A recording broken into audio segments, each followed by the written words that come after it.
I'm Joanna DeCellis, editor of CNRB's Chef to Chef magazine. I'm here today with Jerry Schreck, executive chef of Marion Golf Club and the national program coordinator for Chef to Chef. Thanks for joining us today, Joanna. Chef.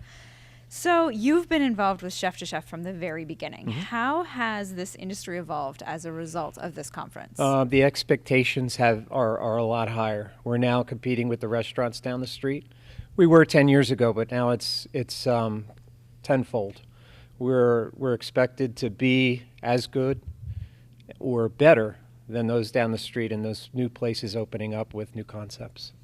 So why do chefs come to Chef? Why come here as opposed to a different culinary conference? Because this is club specific, and I think I've told you that before. They learn as we're speaking right now. There are sessions specifically about what you can do to vary your entertainment calendar, to put something interesting on the menu, how to serve an old classic in a new way. Just really specific to clubs. Public restaurants and hotels are a little bit different. So we have common challenges, and there's 200 chefs here who you can bounce things off of, make new friends, and contact them throughout the year. What are some of the most valuable lessons you've learned from this conference? I probably underestimated the camaraderie factor. Mm-hmm. And I've seen that evolve over the past couple of years. Just when you go out to dinner or whatever town we're in, we're invading every single restaurant in town, and people have a plan. And there's chefs from Pennsylvania dining with chefs from California, chefs from Wisconsin dining with people from Mississippi. Yeah. And it's those relationships are forged, and that's really a cool part. And I didn't really see that coming in the way it is. Nobody's hanging out with their friends anymore. They're developing new relationships and including their friends in those. Right, so it's growing the network. That's great. It's really cool. How do you think Chef to Chef will continue to evolve?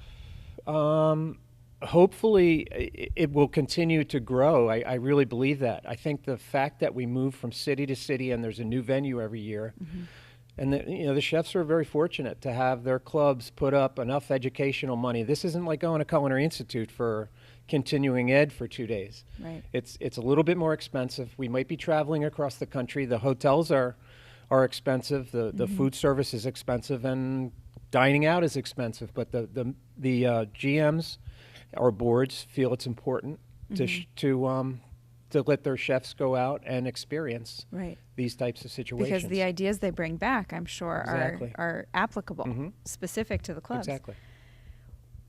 What do you look for as you and Joe Barks put together the presentations and the agenda? What do you look for in a conference presenter?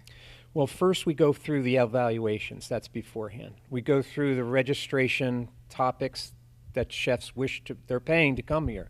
So we want to recognize what they want to talk about. So there's those two factors. And then we try to narrow down those topics and then find the best possible person in the country that can present.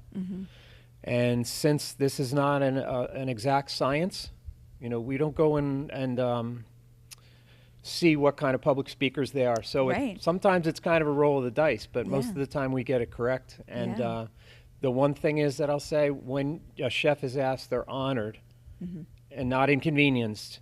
And it's not because they're going to get a free registration. It's because they want to share their information with their peers, and are honored to do it. So next year we go back to New Orleans. Any big plans? No, and a couple people have asked me that, and I don't even know what I'm doing this afternoon. But Joe and I think I told you last year, we get together after a couple of weeks. We look at the evals and we see what we want to do, who we want for a keynote speaker. But I can tell you, going to a place like New Orleans, there's a ton of opportunity, as you well know. It's a fun city. There's a lot of food, similar to Seattle, but different. Right. And a southern charm and a southern atmosphere, and an opportunity to get someone who's a pretty heavy hitter keynote speaker down there, chef, because there's a lot of talent down there. Yeah, it's going to be exciting. Sure. Thank you so much Oh, for your you're time welcome. today, Thanks, Chef. Joanna. Take care.